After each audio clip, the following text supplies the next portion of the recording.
गुरु जी।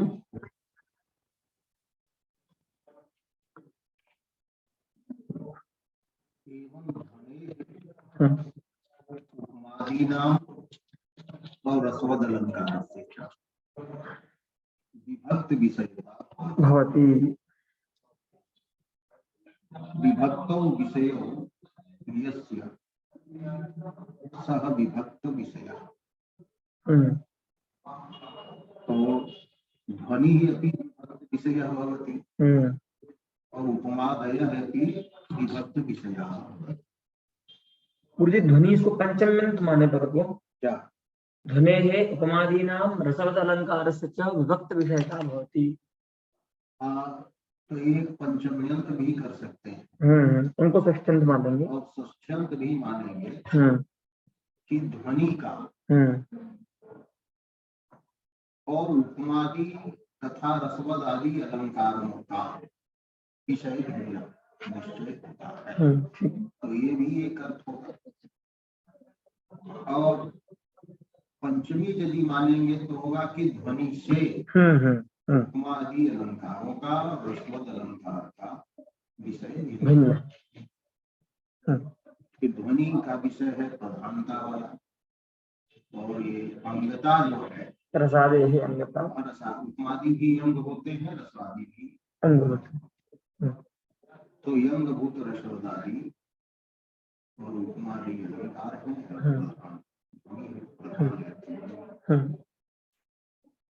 तो एवं का हुआ अस्मदुक्तेन विषय विभागे कि ये विषय विभाग कोई दूसरा पहले नहीं बताया था विषय पहले। तो अभिनव गुप्त उसको स्पष्ट करके खोलते हैं कि अस्मा भी मुक्ति विभागे हमारे द्वारा कहे गए विषय के विभाग से।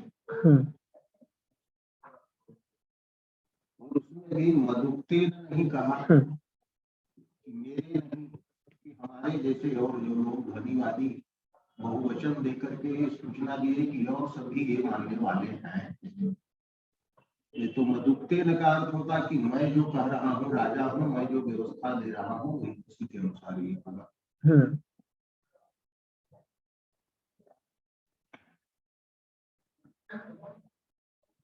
तो उपमादि नाम को केवल कहते हैं, उपमादि की विविक्त विषयता होती है।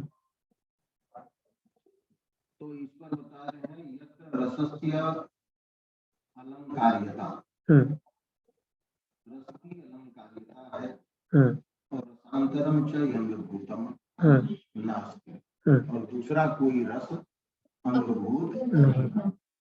तो वहां पर शुद्ध ही उपमा आदि अलंकार, केवल उपमा आदि अलंकार होगा।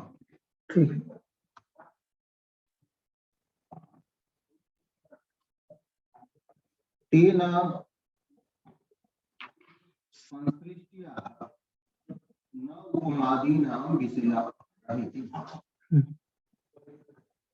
ये कहता कि जहाँ जहाँ उपमादि होते हैं वहां वहां सभी जगह यदि रसवत अलंकार हो जाए तो उन दोनों अलंकारों की संसृष्टि हो जाएगी, अंगांगी भाव हो जाएगा।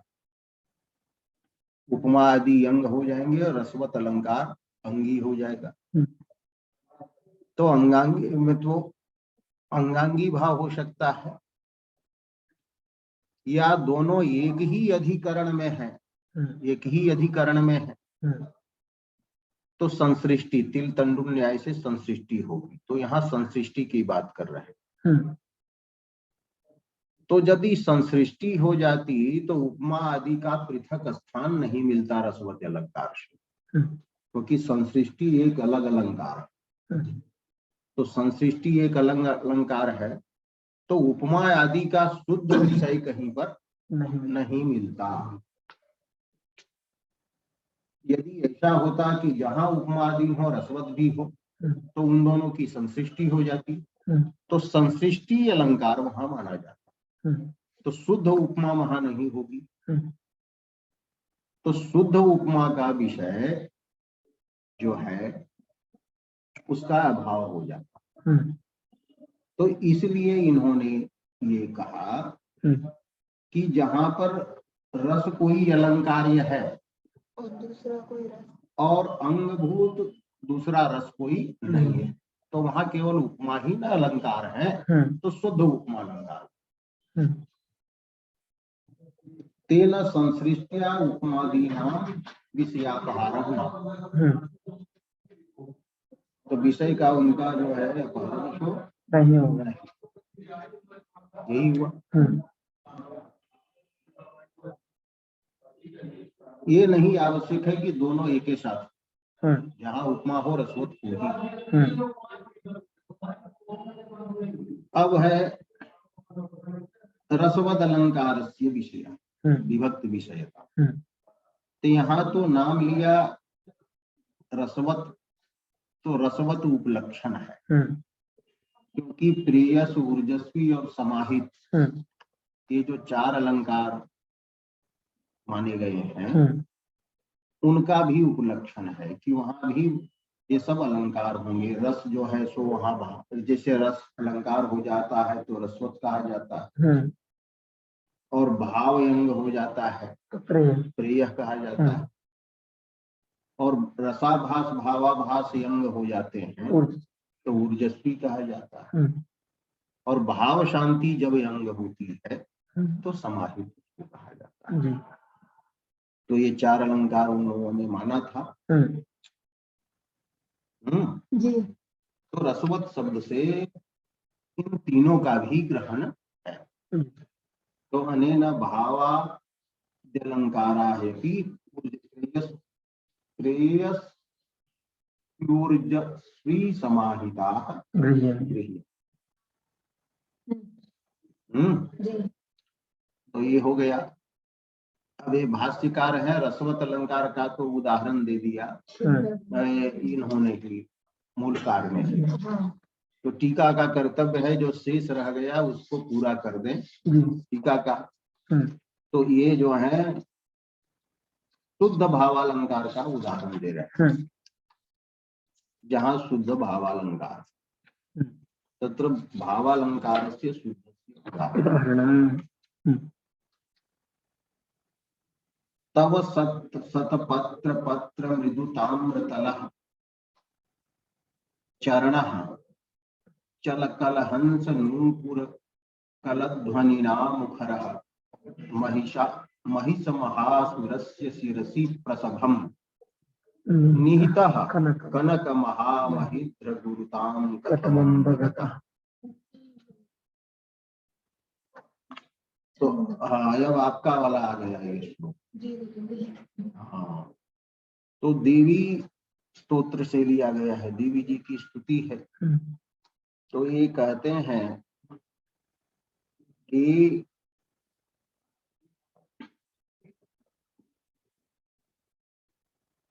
हे अम्ब कथम गता, कथम प्राप्त, अम्ब कैसे प्राप्त किया, कौन? तो कहते हैं तव चरण, हे माता तुम्हारा चरण जो है सो कैसे प्राप्त कर लिया। तो कीदृशः चरण, चरण तो नपुंसक न दोनों होता, चरणों स्त्रियाम है अमरकोश में, अस्त्रियाम, तो स्त्रीत्व का निषेध किया तो बाकी दो लिंग होंगे। तो कभी चरणम भी होगा, स्त्रीलिंग में नहीं होगा ना, स्त्रीलिंग में नहीं। किसी का विशेषण का एक हो जाए तो वो तो अरे विशेषण हो गया तो वो तो शब्दे नहीं रहा ना। चरण शब्द शुद्ध नहीं रहा, वो तो समास में आ गया तो दूसरा शब्द बन गया वो। कि बंद्य चरणः भवान, तो बंद्य चरण शब्द है। पूज्य चरणा यम, हाँ, पूज्य चरणा है वम वदंती। देवी के लिए तो बोलना तो पूज्य चरणा यम, पूज्यो चरणौ यस्यासात् विचरण। तो हो जाएगा तव चरणः कथम प्राप्तः। तो कैसा है तुम्हारा चरण, तो शतपत्र पत्र मृदु ताम्रतला। शतपत्र माने कमल, तो कमल का जो पत्र है दल, उसके दल के समान मृदु, कोमल, और ताम्र माने रक्त वर्ण का है। तल, तल जिसका, पैर का तल जो नीचे वाला भाग है वो कमल के समान कोमल भी है और लाल भी है। तो सतपत्र, सतपत्रस्य कमलस्य पत्र जत पत्रम तदिव मृदु कोमलम और ताम्रम माने रक्त वर्णम च तलम यस्य सह। तो सतपत्र पत्र मृदु ताम्र तलः चरणः। पुनः कीदृशः तो मुखरः माने शब्दायमानः, मुखम अस्ति यस्य इति मुखरः। तो एक वार्तिक है, ख मुख कुंजेभ्यः हाँ जी, मध्वर्ती र प्रत्यय प्रत्यय है कि मुख जिसका हो उसको मुखरः, कुंज जिसका हो तो कुंजरः, जिसका हो उसका खरा हो।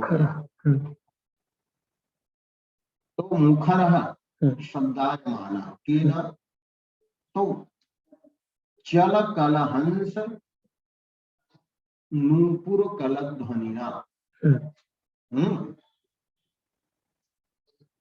तो चल, चल जो है कलहंस, कलहंस, उस कलहंस के समान नूपुर की ध्वनि है जिसकी। तो नूपुरस्य ध्वनि ही नूपुर ध्वनि ही। तो चल हंस सदृशः, तो चल हंस के सदृश नहीं कह सकते क्योंकि हंस के जैसा तो नहीं होगा, हंस के ध्वनि के समान ध्वनि है जिसका। तो चल कल हंस शब्द यहाँ लक्षणा से ध्वनि परक, ध्वनि परक। जैसे कि होता है कि मृग नयना, तो मृग पद वहाँ नयन अर्थ में लक्षण। हाँ, तो मृग नयने इव नयने जैसे।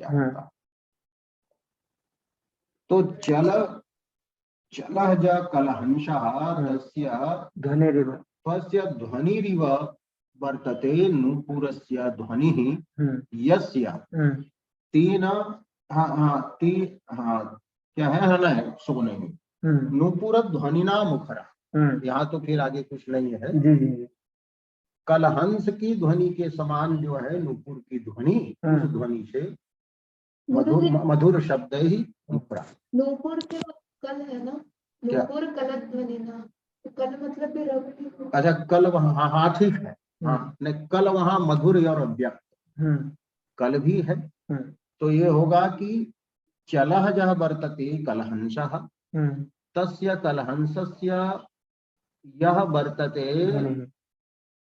ध्वनिः तद्वत् नूपुरस्य कलह मने मधुरास्पष्टः मधुरास्फुटः ध्वनिः यह वर्तते तेन ध्वनिना मुखरः। तो उस ध्वनि से वो मुखर था। गुरुजी हंस और कलहंस एक ही है या अलग अलग होते हैं गुरुजी? नहीं, हंस की जाति कोई है, और सुंदर हंस हुआ, सुंदर बोलने वाला हंस, मधुर अव्यक्त शब्द करने वाला। हंसों के अनेक प्रकार के हैं, तो उसमें कलहंस जो अच्छा गायक है, हाँ अच्छा शब्द बोलता है।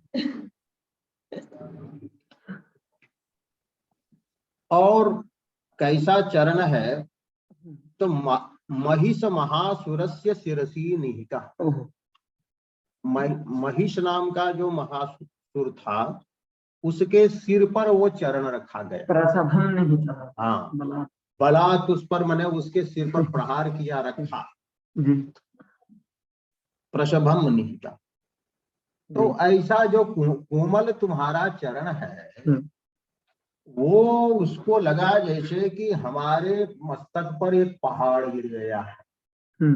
तो पहाड़ की गुरुता को कैसे प्राप्त कर लिया, ऐसा तुम्हारा चरण सतपत्र पत्र के समान कोमल है, नूपुर ध्वनि वाला है। तो औरत का, महिला का और भी कोमल होता है, सुंदर है। तो वो यदि चरण किसी पर पड़ जाए तो उसको तो कामी को तो चोट नहीं आता है, उठ कर खड़ा हो जाता है।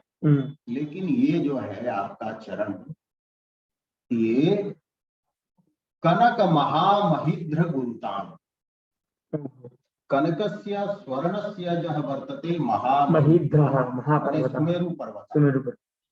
उस सुमेरु पर्वत की गुरुता को कैसे प्राप्त कर लिया तुम्हारे चरण? यही आश्चर्य व्यक्त कर रहा है कि आपका चरण देखने में इतना सुंदर कोमल, और दूसरा पहाड़ नहीं कहा, कनक कहा इसलिए क्योंकि चरण गोरा है। तो कनक का जो महामहिद्र है, स्वर्णस्य जह महामहिद्र सुमेरु तस्य गुरुताम गुरुत्वम कथम गतः। तो ये हुआ। तो यहाँ देवी का स्तोत्र जो है वाक्यार्थी है, देवी की स्तुति करना है। यहाँ वितर्क भाव व्यक्त हो रहा है, कथम गतः, कथम गतः, और विस्मय भी हो रहा है, आश्चर्य भी कि ऐसा चरण और वो जो है ऐसा प्रभाव डाल दिया। कोमल से महिषासुर मर गया, कोमल चरण से। तो वितर्क है और विस्मय भी भाव यहाँ पर व्यक्त हो रहा है। तो वितर्क विस्मयादि भावस्य चारुत्व हेतुता। तो यहाँ वितर्क भाव जो है, विस्मयादि भाव है, तो ये भाव देवी स्तोत्र में अंग है, देवी स्थाने अंगता। तो ये हो गया कि भाव जहाँ व्यंग्य होता है तो ये भावध्वनि है। तो ये भाव जो है, लेकिन यह अंगभूत होने से वाक्यार्थ के प्रति, देवी स्तोत्र वाक्यार्थ के प्रति प्रयोग अलंकार का विषय हुआ। हाँ, तो देवी स्तोत्र, यानी गुरुजी यहाँ पर जो वितर्क इत्यादि जो भाव हैं वो भावध्वनि के प्रति अंगभूत हैं, ऐसा गुरुजी? हाँ, भावध्वनि के प्रति अंग कहिए या भाव को, कविनिष्ठ भाव को व्यक्त करने वाला ये स्तुति रूप वाक्यार्थ है। जी। तो वाच्यार्थ जो हुआ स्तुति रूप वाक्यार्थ, उसका उत्कर्षक हो गया ये वितर्क आदि भाव, विस्मय वितर्क आदि। तो विस्मय वितर्क आदि से उपस्कृत जो देवी स्तुति रूपी वाक्यार्थ है, यह कवि निष्ठ रति को उद्बुद्ध करेगा। कवि निष्ठ रति का व्यंजक वो होता है। तो यहाँ अलंकार जो होते हैं वो तो वाच्य का उपस्कारक होते हैं ना। तो वाच्य है देवी स्तुति, और वो तो भाव जो कवि निष्ठ रति जो है वो तो व्यंग्य है। इसको ये संकीर्ण माना जाए, संकीर्ण प्रयोग अलंकार माना जाए इसको। किसको? इस प्रकार से वहां पर रसवत को शुद्ध और संकीर्ण दो भेद किए थे ना। हाँ। कि जहां पर वह अन्य के प्रति अंग हो और अन्य के प्रति अंगी हो, लेकिन ऐसा नहीं है। भावालंकार यहाँ केवल है। तो वो शुद्ध भावालंकार है, उसके प्रति किसी की अंगता नहीं है। हाँ, वो स्वयं अंग है। भावालंकार का कोई अंग नहीं है। ठीक, शुद्ध है, उपमा आदि अंग नहीं जी। तो छंद कौन सा है? तब सतपत्र पत्र मृदु ताम्र कलह, चरणश्चल कलहं समूह, ये देखना थोड़ा उसमें। हाँ,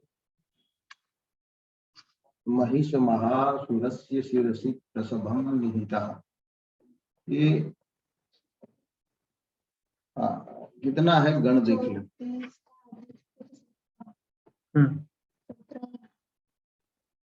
हरिणी आदि तो नहीं है। तो शतपत्र पत्र मृदु ताम्र कलह। अच्छा, वो देख लीजिए गुरुजी प्रथम और द्वितीय पाद में विषम अक्षर हो रहे हैं। प्रथम और द्वितीय में और तृतीय और चतुर्थ में ऐसा लग रहा है गुरुजी। तो पुष्पिताग्रा शायद हो सकती है। गुरुजी पुष्पिताग्रा तो नहीं है ये, हमने जितने पढ़े हैं गुरुजी उनसे कुछ अलग ही छंद है। हाँ वही जो आते हैं उनमें से सेट नहीं हो रहा पुष्टिका युग होना चाहिए। हाँ तो महिष महा तो नवयुग नवयुग युग नहीं हो रहा गुरुजी तो हाँ 5 अक्षर वो तो हाँ हाँ हाँ देख लेंगे गुरुजी सुनने को। हाँ हाँ खत छंद इसको देखिए।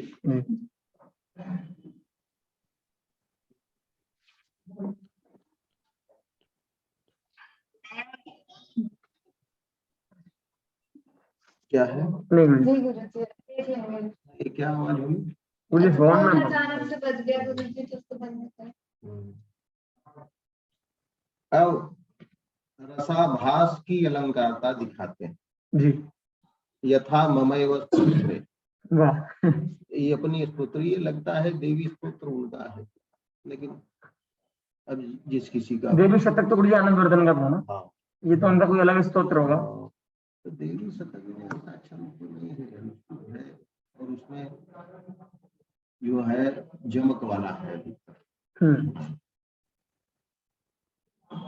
चलिए जो हो। जी तो रसाभास की अलंकारता जैसे मेरे स्तोत्र, तो समस्त गुण संपदा समबलं क्रियाणां गणैः भवन्ति यदि भूषणं तव तथापि नो शोभसे शिवं हृदय वल्लभं यदि यथा तथा रंजये हाँ तदेव ननु वाणिते भवति सर्वलोकोत्तरम। तो अपनी वाणी से कहते कि ही वाणी की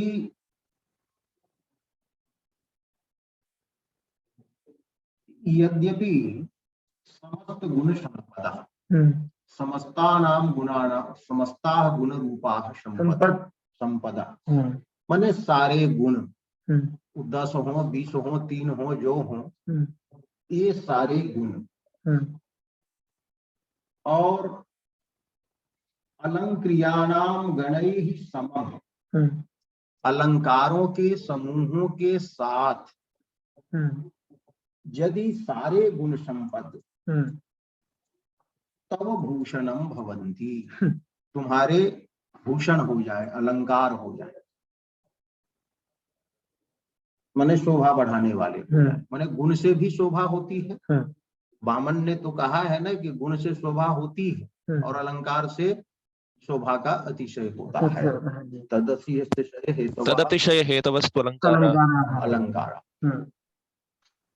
तो अलंक्रियाणाम गणैः शब्दालंकाराणाम अर्थालंकाराणाम समूहैः सह समस्त गुण संपदः यदि तव भूषणम भवन्ति, ये सब मिलकर के जब तुम्हारी शोभा हो जाते हैं, तथापि न शोभसे, फिर भी तुम सुशोभित नहीं होती। सुशोभित कहोगी कि यदि शिव की स्तुति तुम करने लगती है तो शिव रूपी अलंकार को प्राप्त कर तुम सुशोभित हो जाती है। हाँ तो हृदय यदि हृदय वल्लभम शिवम यथा तथा रंजय, यथा तथा माने जेन के नापी, वो गुण अलंकार हो या न हो, जिस किसी रूप से हृदय वल्लभ शिव को यदि तुम अनुरंजित करती हो, प्रसन्न कर लेती हो, तो वो शिव की का अनुरंजन जो है, तो तदेव ननु निश्चयेन वाणी ते भवति सर्वलोकोत्तरम, तो सर्वलोकोत्तरम भूषणम तदेव हो। तो शिवानुरंजनम, शिव संतोषणम, शिव प्रसाद जो कहें, शिव स्तुति जो हुई, वही वाणी का परम आभूषण है। वो यथा तथा जिस किसी तरह से रहे, छंद टूटा रहे तो टूट जाए, जो भी हो, गुण हो या न हो, अलंकार हो या न हो, त्वमेव माता च पिता त्वमेव कर दीजिए, हो गया। अब तो गुरुजी इसी को बोल दिया करेंगे। हाँ यही बोल दीजिए कि गुण अलंकार के, हाँ कि गुण अलंकार के पीछे मत पड़ो, लेकिन शिवम हृदय वल्लभम रहेगा तब ना। अब यदि कोई नेता वल्लभम रहेगा या वीसी वल्लभम रहेगा या कुछ रहेगा। वाह, कंग्रेचुलेशन सर, ऐसी सर इतना जो करने लगता है ना सर। जी जी जी। तो तत्र न हाँ, हाँ, तो यथा तथा। तो ये तो पृथ्वी है छंद। अत्र ही परमेश स्तुति मात्रम वाचः परमोपादेयम। वाणी का परम उपादेय अर्थ है परमेश्वरीय स्तुतिकरण। ये वाक्यार्थ यही कहना चाहता है। इसमें श्रृंगार रसाभास जो है यहाँ पर है, तो श्रृंगार रसाभास माने ये अनौचित्य को लेकर कह रहे हैं कि एक नायिका के व्यवहार की भी प्रतीति होती है इसमें। नायिका के व्यवहार की प्रतीति होती है वाणी में।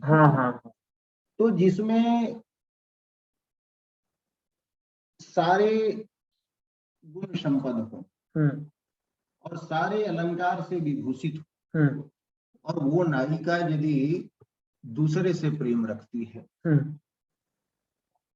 तो उसका कोई अलंकार, सब अलंकार बेकार है। क्योंकि अलंकार आभूषण सज्जा जो होती है वो नायक के लिए, पति के लिए।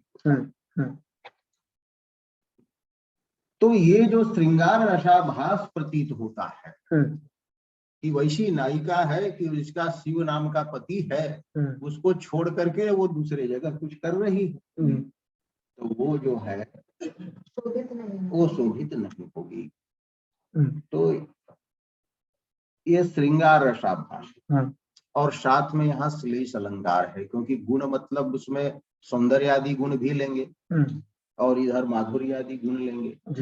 अलंकार से वहां कटक कुंडल आदि भी अलंकार हैं और उपमादि भी है। तो श्लेष सहित है। तो श्लेषा श्रृंगाराभास चारुत्व हेतु श्लेष सहित। तो यहाँ श्लेष से विशिष्ट होकर के श्रृंगाराभास उस वाक्यार्थ के चारुत्व का कारण होता है। तो ये शुद्ध नहीं, ये शुद्ध रसवद अलंकार मैंने कहे कि मैंने शुद्ध ये ऊर्जस्वी नहीं। गुरुजी यहाँ श्रृंगाराभास कैसे है गुरुजी, अवगत नहीं हो पाया। नहीं, ये जब कह रहा है रहे हैं कि यदि तुम शिव को की स्तुति करो, शिव की सेवा करो, तब तुम्हारा अलंकार होगा। इससे पता चलता है कि वाणी जो है हमारी पर दूसरे की सेवा कर रही है। राजा वाणी है, राजा की स्तुति कर रही है, वहां चाटुकारिता कर रही है। और महिला जो कोई स्त्री है वो दूसरे नायक में अनुरक्त है। हाँ, क्योंकि जब तक वो दूसरे में अनुरक्त नहीं होगी तब तक उसको हम कह ही नहीं सकते। एक प्रकार कहिए ऐसे जगह में एक उत्तरालंकार होता है कि उत्तर के सुनने से प्रश्न का उन्नयन हो जाता है। तो प्रश्न का उन्नयन यहाँ पर है कि नायिकायाः कः अलंकारः कः गुणः। कोई पूछा तो नायिका को कहेंगे कि मतलब उसका ये गुण है, पति का भजन करना, स्वल्लभानुरंजनम। तो ये हुआ। जी गुरु जी।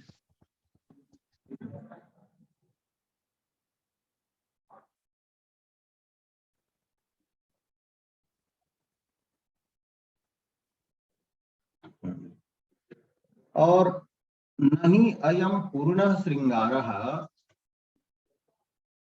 नायिकाया निर्गुणत्वे निरलंकारत्वे च भवति। पूर्ण ये श्रृंगार नहीं है, क्योंकि नायिका यदि निर्गुण हो और निरलंकार हो तो उस नायिका का विषय बना करके काव्य करने पर उसमें श्रृंगार की पूर्ण अभिव्यक्ति नहीं हो। तो कहने का मतलब कि सालंकार सगुण जो नायिका होती है, सौंदर्य आदि गुणों से युक्त और सालंकार होती है, उसी का यदि हम वर्णन करें जी तो पूर्ण श्रृंगार होगा। अब ये नाट्य शास्त्र इनका है, इन्हीं का तो नाट्य शास्त्र भी है, तो उसी से कहते हैं कि उत्तम युव प्रकृति ही उज्ज्वल वेशात्मक श्रृंगार च इति अभिधानात्। तो भरत ने 6ठे अध्याय में लिखा है श्रृंगार की प्रकार लक्षण। हाँ, तो वहां है कि उत्तम युवा ही, उत्तम युवा और युवती ही इसकी प्रकृति, आलम्बन हाँ आलम्बन विभाव, और उज्ज्वल इसके बेस मने उद्दीपन विभाव है कि उज्ज्वल बेस तो ये हुए गुणालंकार आदि जो रहेंगे उससे ये हो। वो लिखते हैं कि उत्तम युव शब्द का यहाँ अर्थ एक चेतना ही है, चैतन्य की ही एक अवस्था है जिसको युवा और युवती कहते हैं।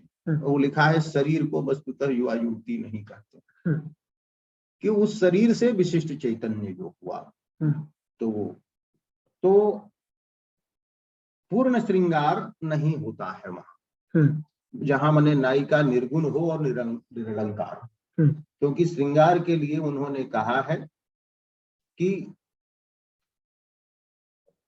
उत्तम युवा ही उसके श्रृंगार रस के प्रकृति है, और उज्जवल विभाव जो है वही होते हैं। यही हुआ। हाँ, संगति नहीं बैठी किसकी अलग अलग कुछ समझना आगे दोनों बातें कि अत्र ही परम स्त्रीवास्त्रम वाचः परमोपादेयमिति वाक्यार्थे श्रृंगार रसाभासः चारुत्व हेतु श्लेष हेतु एक बात है।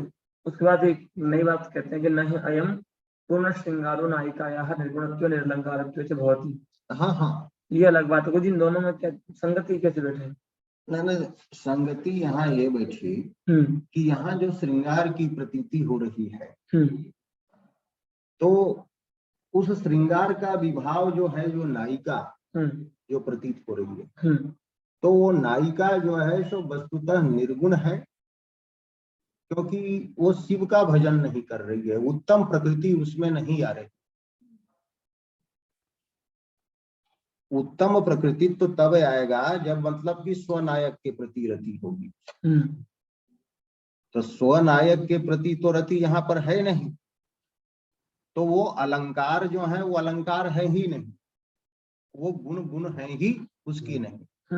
तो वो यहाँ पर जिस नायिका की प्रतीति हो रही है वो नायिका वस्तुतः निरलंकार है। अच्छा, तभी तो ये समझ में नहीं आ रहा था कि यहाँ पर तो सालंकार और सगुण। हाँ, वो कह दिया तो वो सालंकार अलंकार नहीं के बराबर, यदि अन्यत्र रतिमती है। अन्यत्र रतिमती। तो केवल अलंकारों से, केवल सौंदर्य से है, उत्तम युवत्व नहीं आ सकता है। वो औचित्य से आएगा। हाँ, वो औचित्य प्रतीक में जो औचित्य है उससे। जी ठीक है, समझ में। भावा भावांगता भाषांगता नहीं था। तो ये आप लिखिएगा, और ये वाला आप तो है उत्तम युव प्रकृति उज्ज्वल वेशात्मक, ये नाट्य शास्त्र से लीजिए, और वहाँ की अभिनव भारती डालिए, है अभिनव भारती डालिए वहाँ।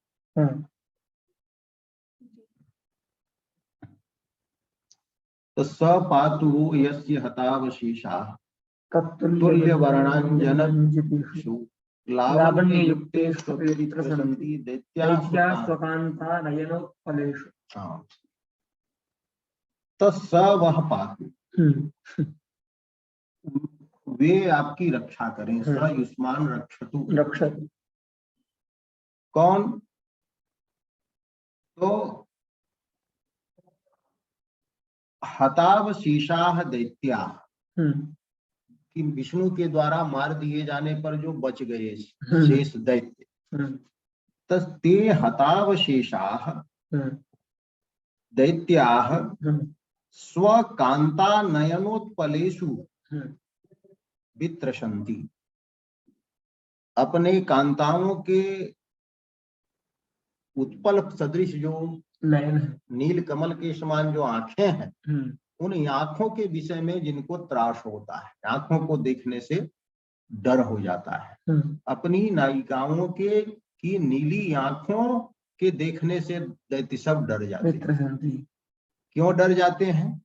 क्यों? नीली कांति है ना, तो वो, और विष्णु की भी नीली कांति है, तो नीली कांति देखते हैं तो याद आ जाता है, रे वो मारकर भगाया था ने, तो डर जाते हैं बेचारे, वो श्रृंगार खत्म हो जाता है, वहां भयानक की उत्पत्ति हो जाती है। तो यस्य, हाँ, और यस्य, यही कहा, ये आंखें कैसी हैं? तो लावण्य युक्तेष्वपि, लावण्य से युक्त हैं आंखें, तो उससे तो डरना नहीं चाहिए। फिर भी काहे कि तत्तुल्य वर्णाम जनरंजितेषु, उनकी आंखें जो हैं उनमें काजल लगे हुए, तो काजल के देखने से विष्णु की याद आ जाती है। तत्तुल्य, हाँ, कि तेन तुल्य वर्णः यस्य, अंजन तेन मने विष्णुना, तुल्यम तुल्य वर्णः यस्य, तत्तुल्य वर्णांजनम यद वर्तते अंजनम, काजल, विष्णु के समान है जो काजल, विष्णु के वर्ण के समान, हाँ, वर्ण के समान जो है काजल, उस काजल से रंजित रंगी हुई आंखों में। तो यस्य हतावशेषाः दैत्याः तत्तुल्य वर्णांजन रंजितेषु लावण्य युक्तेषु अपि स्वकांता नयनोत्पलेषु वित्रशन्ति बिभ्यति सह वह पाति, वो अच्छा लो, तो नाम किसी का नहीं लिया, यश, तो एक प्रकार पर्यायुक्त तो जैसा हो गया, तो सह का तो विष्णु पाति, विष्णु पाति, क्योंकि उन्हीं के तुल्य वर्ण वाला अंजन होता है।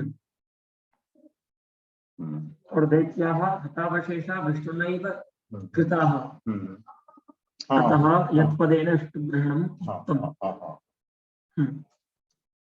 अब ये कहते हैं कि देखिए, राक्षस वस्तुतः डरते नहीं, उनका डरना स्वभाव नहीं है, तो लड़ाई नहीं करेगा जी। वो रौद्र प्रकृति के होते हैं, क्रोधी प्रकृति के होते हैं। तो रौद्र प्रकृति वाले व्यक्ति में वित्रास, जब त्रास हो जाए तो वो अनुचित है जी। अब वीर में जो है त्रास हो जाए, भय का वर्णन, राम में भय का वर्णन करते तो भावाभास हो, अनुचित हुआ। तो कहते हैं यत्र रौद्र प्रकृति नाम, रौद्री प्रकृति ही येषाम वर्तते तेषाम रौद्र प्रकृति नाम त्रासः अनुचितः त्रासः। लेकिन भगवान के प्रभाव से हो रहा है, भगवत प्रभाव रूप कारण कृत, भगवत प्रभाव कारण कृत है, तो भगवान के प्रभाव के कारण से किया गया है बलात्, इसलिए भावाभास। हाँ, जैसे बलात् किसी को जिसका स्वभाव नहीं है उसमें वो भाव कर देना, तो हंस जाना, जो कभी यकड़ रहा है कभी झुक ही नहीं रहा, लेकिन जब झुका दिया, झुक गया वो, तो सब हंस देते हैं कि बड़ा पहले कह रहा था तुम झुकते कहीं पर नहीं। तो भावाभास ये हुआ, भावाभास हुआ। तो ये रसाभास और भावाभास की अंगता में ऊर्जस्वी अलंकार होता है, तो उसका ये उदाहरण इन्होंने दिया। तो कहा आप समाहित ने क्या बिगाड़ा, उसको देते कहते हैं वो छोड़ देते हैं कि वो आप लोग देख लीजिएगा। भाव शांति, भाव शांति की अंगता हम नहीं बताएंगे, किताब भी बता देते, कितना अच्छा बता रहे हैं।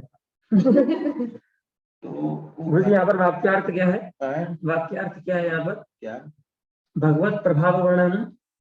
हाँ, भगवत प्रभाव है ना वाक्यार्थ, क्योंकि उन्होंने बताया ही नहीं वाक्यार्थ यहाँ पर, तो भगवान के प्रभाव का वर्णन है, उसके प्रति अंगता है, वित्रास रूपी जो अनुचित भाव है, उसकी अंगता। ठीक। एवं तत्प्रशमस्य अंगत्वं उदाहरणं तो काव्य प्रकाश आदि में दिया है। जी जी। तो ये हुआ। अब बहुत देर के बाद इनको मेमती सीखा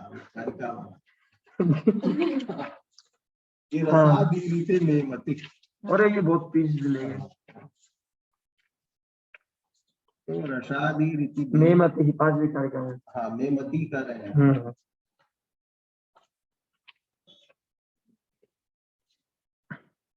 गुरु जी ऐसे ही दूर से रह रहा है व्यक्ति तो मिल ही नहीं पाए।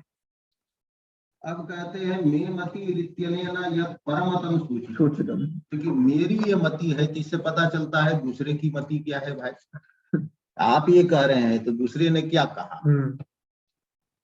तो दूसरे ने क्या कहा वो भी बताना होगा ना, तब में सिद्ध होगा कि ये मेरी मति है और दूसरे की मति क्या। तो दूसरे ने क्या कहा उसको कहा कि मे मति रीत्यनेन यत् परमतम सूचितम तद दूषणम उपन्यस्यति। उसमें परमत में दूषण बताते हैं कि परमत में दोष क्या था कि जो आपको वो स्वीकार्य नहीं हुआ। तो यदि तू कह करके यहाँ से परमत का विवेचन है, तो परमत का विवेचन चला यदि तू से। कितना अच्छा जोड़ा। हाँ अब कहते हैं वही मूल में लिखते हैं यदि तू चेतना नाम वाक्यार्थी भावो रसाद्य अलंकार से विषय कि चेतनों का की प्रधानता जो होगी, प्रधान रूप से वर्णित जहाँ चेतन पदार्थ होंगे वही रसाद्य अलंकार मानते हैं माया कि चेतन का जहाँ पर वर्णन है प्राधान्य, हाँ तो वो रसवद अलंकार होगा। रस होगा चेतन में ही, चित्तवृत्ति की प्रतीति चेतनों में होगी ना, तो रसाद्य अलंकार ये उनका परमार्थ था, उसी का ही खंडन किया। तो उसी को लिखते हैं परस्य च अयम आशय कि अचेतना नाम चित्त वृत्ति रूप रसाद्य संभवात। अचेतन जैसे पहाड़ का कोई वर्णन कर रहा है, कोई वृक्ष का वर्णन कर रहा है, मरुस्थल का वर्णन कर रहा है, तो अचेतन है। तो अचेतनों में चित्तवृत्तियां नहीं होती हैं। तो रस जो है चित्तवृत्ति रूप है, स्थायी आदि चित्तवृत्ति रूप है वो। तो अचेतना नाम चित्तवृत्ति रूप रसाद्य भावात, रसाद्य संभवात, रसादि संभव नहीं। इसलिए तद वर्णने तेषां अचेतना नाम वर्णने रसवद अलंकारस्य अनासंख्यत्वात् कि रसवद अलंकार जो है अनासंख्य है कि वहां रसवद अलंकार हो ही नहीं सकता। तद विभक्त एवं उपमादि नाम विषयः। तो उन्होंने प्राचीनों ने कहा कि चेतन का जहाँ वर्णन होगा वहां पर तो रसवद अलंकार और अचेतनों का जहाँ पर वर्णन होगा वहां उपमा आदि अलंकार है। तो उपमा आदि अलंकार का विषय हो जाएगा अचेतन वर्ण और रसवद आदि का उदाहरण होगा चेतन का वर्णन, काव्य में जहाँ पर चेतनों का वर्णन। तो वही दोनों को विविक्त विषय किया था, तो उनको इन्होंने काट दिया और अपना विविक्त विषय बनाया कि उपमादि अलंकारों की माने रसवद अलंकार वहां होगा जहाँ अंग होगा। रसादी हाँ रसादी अंग हो, तो रसादी की अंगता में रसवद अलंकार। लेकिन इन्होंने प्राचीनों ने कहा कि जहां पर उपमा आदि का विविक्त विषय, शंकर भले हो सकता है रसवत का भी और उपमा आदि का, लेकिन उपमा आदि का कोई निरवकाश माने सावकाश स्थल हो जहां पर रसवत न हो, वैसा स्थान दिखलाना हो तो होगा अचेतनों का वर्णन। जैसे मेघदूत आदि में मेघे का वर्णन, तो मेघ के वर्णन जड़ है तो उसमें चित्तवृत्ति तो होगी नहीं, वो तो नहीं कहेगा कि ये कर देंगे हम वो कर देंगे। तो ये उनका मत था कि चेतनों में। हाँ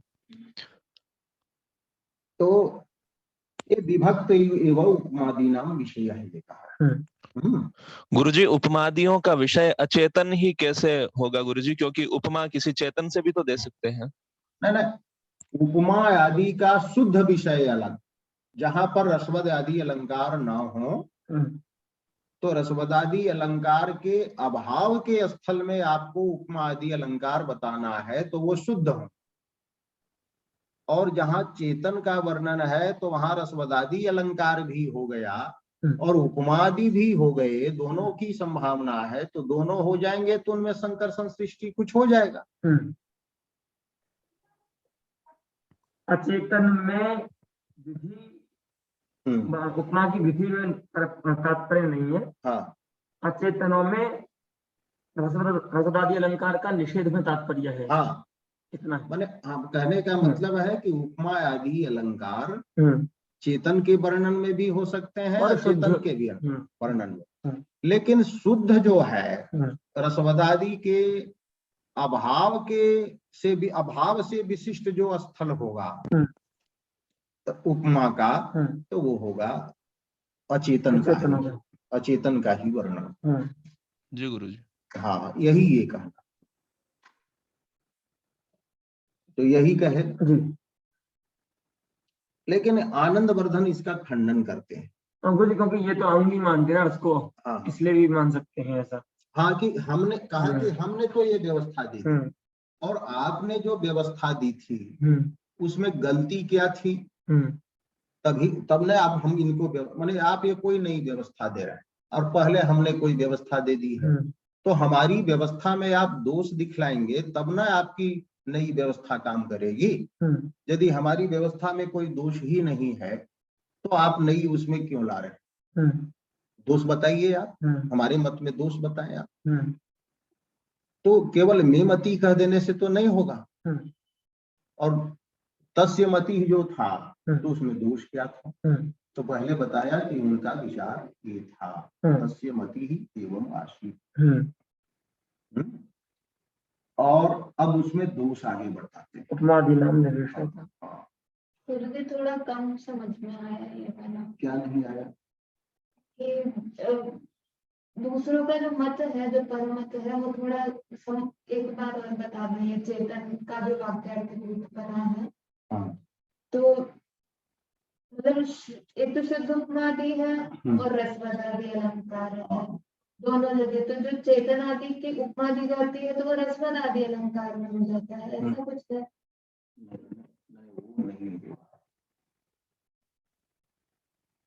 आप अपने को आनंद वर्ग पूछ लें।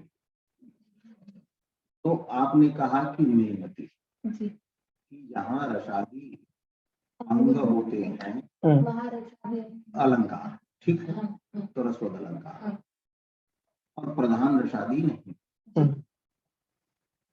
तो ये आपकी बुद्धि, आपका मत है, और आपसे पहले मेरा मत ये था कि काव्य में दो प्रकार के पदार्थों का वर्णन होता है, चेतन का कहीं होता है, कहीं अचेतन का। मेघदूत आदि में अचेतन का वर्णन, तो चेतन का जहां पर वर्णन होगा तो चेतन पदार्थ में चित्तवृत्ति हो सकती है, चेतन जो होगा उसमें रति हास क्रोध हो सकता है। चेतन पदार्थ रघुवंश आदि में वर्णित जो है तो उनमें मतलब वो जो है उत्साह आदि चित्तवृत्तियां हो सकती है, तो इसलिए वहां सब जगह रसवद, मतलब आदि की रसवद आदि, आदि ले लीजिए, सब रसवद आदि सब। अच्छा, तो रसवद आदि अलंकार होंगे कहाँ पर, जहाँ पर चेतन पदार्थों का वर्णन। मतलब चेतन प्रधान काफी, चेतन का ही। और उपमा आदि अलंकार वहां भी हो सकते हैं, चेतन के वर्णन के स्थल में भी उपमा आदि अलंकार हो सकते हैं, लेकिन केवल उपमादि अलंकार नहीं होंगे। वो उपमादि अलंकार होगा तो वहाँ रसवद अलंकार होगा, रसवदादि होंगे। हाँ, तो आप हमसे पूछेंगे कि ऐसा स्थल उदाहरण आप बताइए कि जहाँ पर उपमादि शुद्ध हो, जहाँ पर रसवद आदि अलंकार नहीं होते, अचेतन का वर्णन। तो हम कहेंगे कि जहाँ अचेतन का वर्णन होता है वहां पर रसवद अलंकार नहीं होता है। क्योंकि चित्तवृत्ति का कोई अवकाश हाँ नहीं हाँ है। अवकाश ही नहीं है। पहाड़ के वर्णन में, अच्छा, मेघ के वर्णन में तो मेघ की कोई चित्तवृत्ति नहीं है, मेघ में उत्साह आदि संभव नहीं है। तो जहाँ चेतन पदार्थों का वर्णन है वहां पर अगर उपमा आदि अलंकार है तो रस उनके अंग हो सकते हैं। हाँ रस यंग या नहीं, उपमा आदि अंग हो जाएगा, मिता हो सकता है अंगन के हो साथ। सकते वो हैं। हम उपमा आदि अंग हो जाएगा। पर यहाँ पर रस रहेगा ही नहीं तो शुद्ध उपमा। हाँ यहाँ तो रस रहेगा ही नहीं, तो ऐसा? हाँ शुद्ध उपमा ही है। तो ये दूसरों का होता है। हाँ हाँ न दूसरे माने किसका अलंकार, आनंदवर्धन हाँ इतर माने उनसे पूर्ववर्ती जो अलंकारवादी है। हाँ जो हुए भामह दंडी उद्भट ये सब जो हुए तो उन आचार्यों के ये मत हुए। तो ये हुआ। तो ये कहते हैं कि उनके मत को यदि माना जाए तो दोष होगा। तो क्या दोष होगा?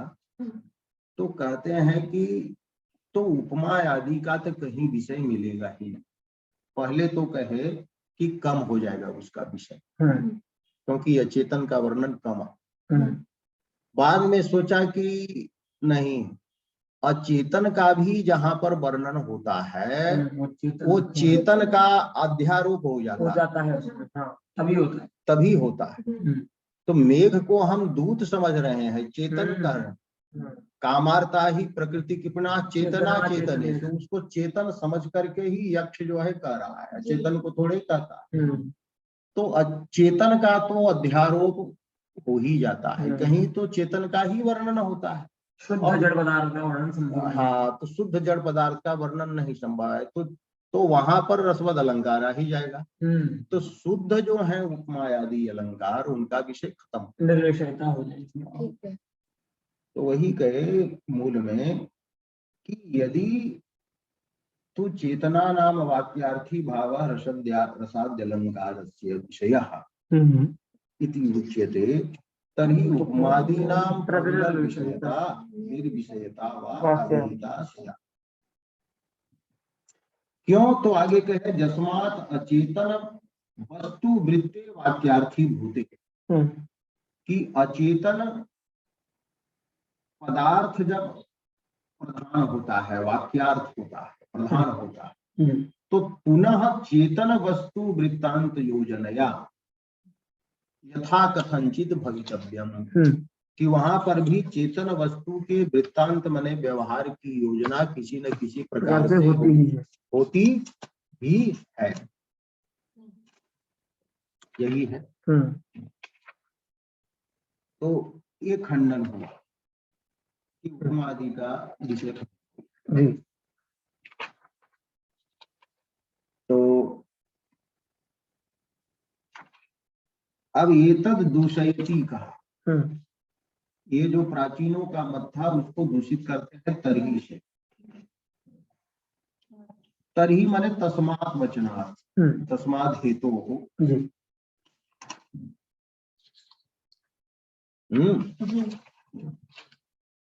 अब फिर प्रश्न हुआ कि ननु तरही उपमा दीना में जो तरही है ना वो उसको प्रतीक कर रहे हैं आप।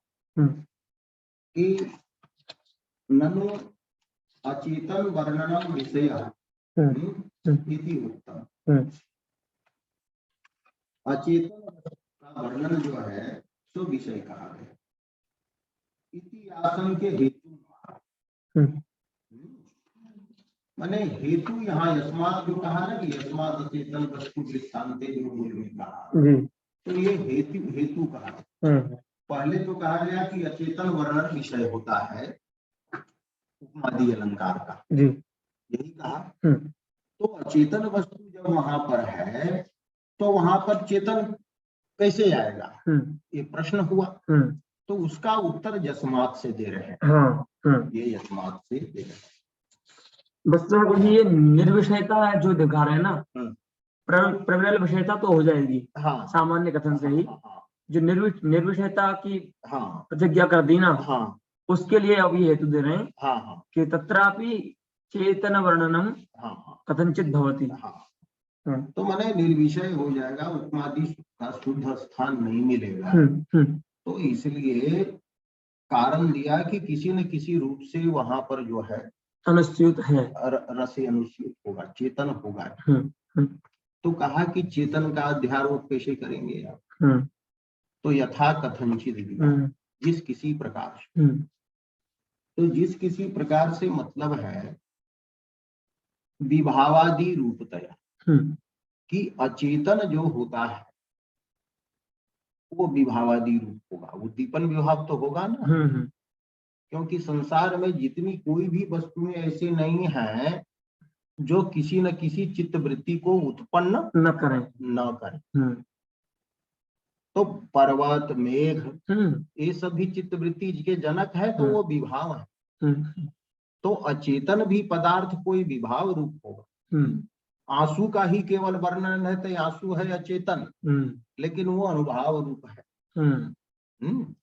तो विभाव अनुभाव व्यभिचारी के रूप से जो होता है अचेतन, तो वहां पर चेतन के संबंध की प्रतीति हो ही जाती है। नहीं तो पागल है कोई कि केवल वर्णन करते जाएगा चेतन का। क्यों? पर्वत का यदि संबंध नहीं हो चेतन से तो उसका वर्णन क्यों करेगा? तो सकल वाक्य काव्य हो जाएगा। हाँ, सकल हो जाएंगे। पर्वतों में धूमा। और काव्य लिखा जा रहा है किसको पढ़ाने के लिए? पहाड़ को पढ़ाने के लिए तो नहीं लिखा जा रहा है कि देखो जी पहाड़, तेरा पूर्वज पहाड़ ऐसा था तो तुम भी ऐसा हो, तो नहीं है। चेतनों के लिए। हाँ, चेतनों के लिए। तो यही एक है कि विभावादि रूप से एक वृत्ति खत्म कर दीजिए, उदाहरण देखिएगा। अथ सत्याम अपि तस्याम, तस्याम का मतलब हुआ चेतन वृत्तांत योजनायाम। चेतन वृत्तांत की योजना जब कर देंगे, यत्र अचेतना नाम वाक्यार्थी भाव नासो रसवदालंकारस्य विषयः इति उच्यते। अभी तो उपमाया शुद्धाया एव। हाँ, ये कहते हैं तब तो आपके अनुसार सारा जो काव्य है, बहुत काव्य प्रबंध, वो नीरस हो जाएगा। या आप कहेंगे कि मेघदूत में कोई रस ही नहीं, क्योंकि रस की सत्ता तो आप वहां मानेंगे जहां पर चेतन का वाक्यार्थी भाव हो, यहाँ तो अचेतन का वाक्यार्थी भाव है। तो ऐसे सब काव्य हो जाएंगे नीरस यदि चेतन का संबंध उससे नहीं मानेंगे तब। तो अथ सत्याम अपि तस्याम माने चेतन वस्तु वृत्तांत योजनायाम सत्याम अपि यत्र अचेतना नाम वाक्यार्थी भावः प्राधान्यम वर्तते न सौरसालंकारस्य विषयः अस्ति इति यदि उच्यते प्राचीनैः तदा महता काव्य प्रबंधस्य, तो रस निधान भूतस्य, जो रस का निधान है, खजाना है, सारा अचेतन का वृत्तांत का वर्णन रस का निधान है। तस्य नीरसत्वम अभिधम स्यात्, कि वो सारा सबका की नीरसता कही जाएगी, नीरसता उनमें सिद्ध होगी। अब इसलिए जथा देके बताएंगे कि देखिए यहाँ पर नदी का वर्णन है, यहाँ पर जंगल पेड़ का वर्णन है, और यहाँ पर जो है ये पल्लव का वर्णन है। ऐसे और 3 उदाहरण दे देंगे, कहेंगे कि यहाँ पर तो आप कहेंगे कि कोई रस है ही नहीं आपके पास, तो यहाँ पर सब जगह चेतन का अचेतन का वाक्यार्थी भाव है। तो ठीक है, बता दीजिए जी।